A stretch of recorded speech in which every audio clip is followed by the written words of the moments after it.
For 3 months, the fate of the Diocese of Rockford's former chancery has hung in the balance as community activists work to save the building. Tonight, that work hit a little bit of a speed bump. It came in front of a committee where members of that committee could decide whether to recommend protecting that building or not.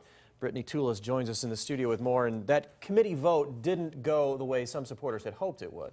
That's right, Eric. Tonight's committee meeting ended as a step back for residents that want to save the chancery.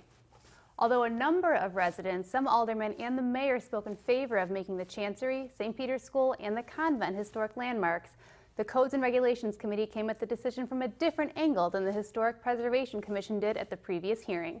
The question is whether or not the government has the right to take someone's private property. That's the lens the Codes and Regulations Committee looked through when deciding to unanimously vote against recommending the Chancery Building, St. Peter's School, and Convent be designated as historic landmarks, making demolishing the buildings even more of a possibility. There was always a hope that they would sell it, somebody would want to do something with it, but it's not going to happen. Residents have rallied behind keeping the 90-year-old Chancery along with the school and convent standing.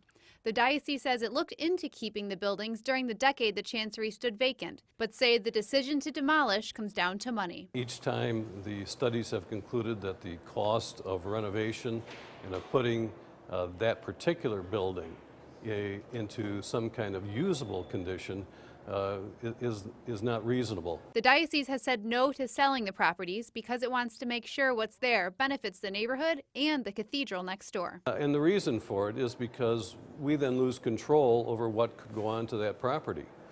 And we don't want to do that. To people who live there, the buildings are said to be the heart of the Signal Hill neighborhood.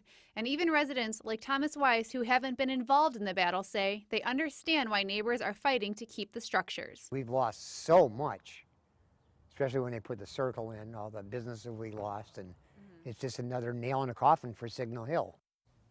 Now, full council will still vote on the historic status. They will just do so without the recommendation of the Codes and Regulation Committee. All right, thanks, Brittany.